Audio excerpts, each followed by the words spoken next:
Hello, everyone, and welcome to a bigger view. Today's topic is going to center around the concept of defunding the police. When I first heard about hashtag defund the police, of course, I thought, you know what, let me look into this because it sounds a little bit ridiculous to just literally don't pay the police because then you won't have the police. I mean, if you defund the police, who's going to defund the criminals?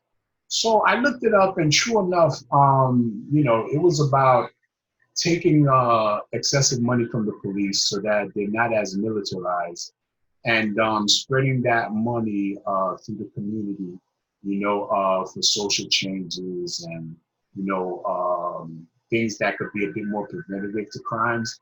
Now, on the surface, it sounds good, but honestly, I don't agree with it because let's be honest, the police force across the United States is not the US Army. There isn't one budget.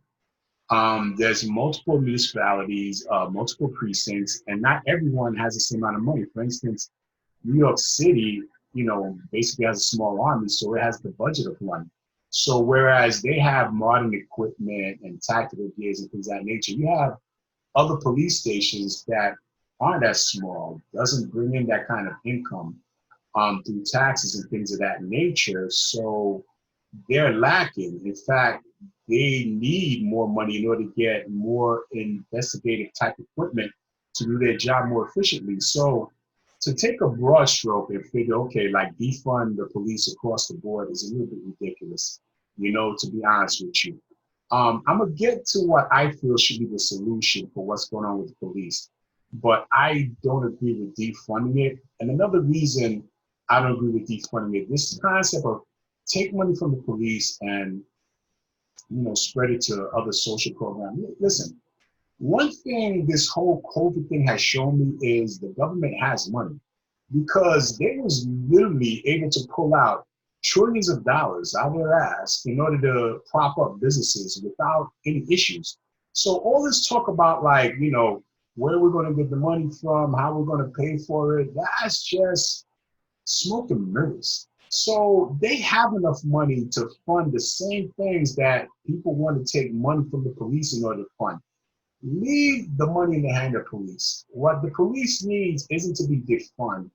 What they need is institutionalized shakedown.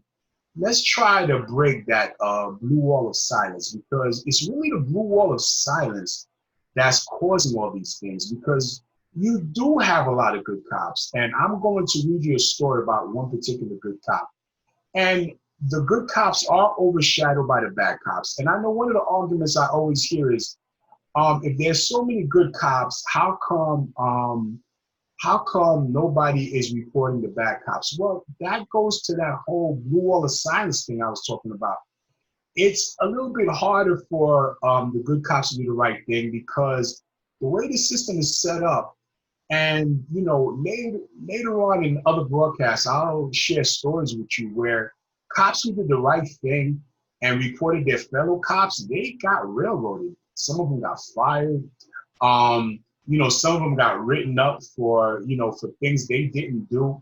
And then of course there's always that fear about you looking like a traitor. Even though what the cop did is wrong, you turning around and reporting that cop is like, hey, look, it's us against them. And even though, this guy did something wrong, you should have never ratted him out, So therefore, now you're worried about your safety because you may be on a call and nobody comes to back you up because, that's pretty much the culture.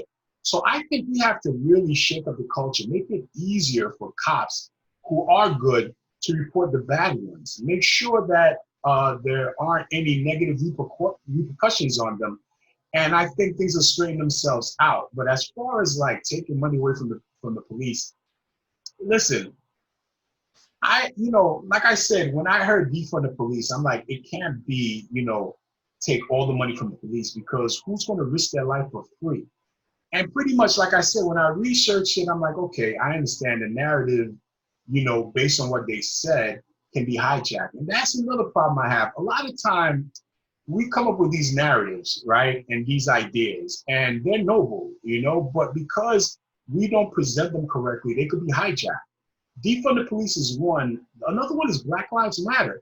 I mean, Black Lives Matter as at its heart makes perfect sense. The problem is people were able to hijack it simply because instead of a simple word like Black Lives Matter 2, TOO, that can't be hijacked. We just said Black Lives Matter. So now as a result, the first chance somebody had to co-opt it and twist it, they did. On the debate stage, they asked a Republican, this was back during the 2016 elections. They asked, I forgot which Republican candidate, hey, do Black Lives Matter?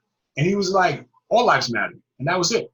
From that point on, anytime you say Black Lives Matter, the response is all lives matter. But if the name was Black Lives Matter 2, you would look like an absolute jackass if someone asked you, do you think Black Lives Matter too?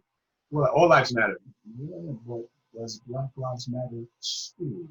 You see what I mean? So sometimes when you come out with words have meanings, and you shouldn't have to. Not in this day and age, but you should really think about what jackass is going to come along and twist my words around. So when you come out with hashtag defund the police, blank, period, full stop, it's easy because even a rational person like me, I didn't jump off the bridge and say, wait a minute, take away the money from police. That's ridiculous. I researched it.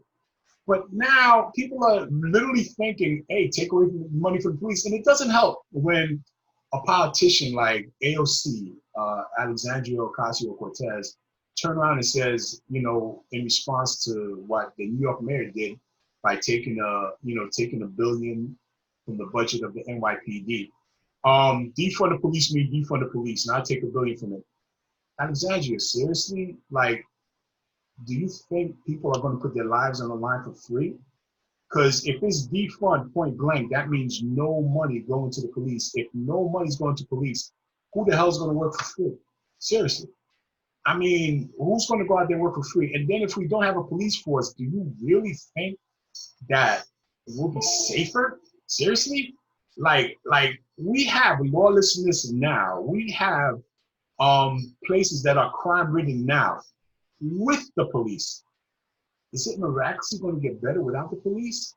So come on, people, use your brain, seriously. I don't agree with this thing about defund the police because I believe that the funds that are out there to do everything is out there, but they're being hoarded by the government, obviously, because check it out, no money's coming in. Everything's at a standstill, and all of a sudden we're able to pull out trillions upon trillions, the same trillions that we don't have, such that we can't have universal health care. We miraculously can manifest to make sure that big businesses get money. And when I say big businesses, I mean big businesses, because the original package that was designed for small businesses to bail them out, Chick-fil-A got it. The LA Lakers got it. Billion-dollar corporations got it. Meanwhile, small businesses, they're still complaining they haven't gotten a dime. Just food for thought.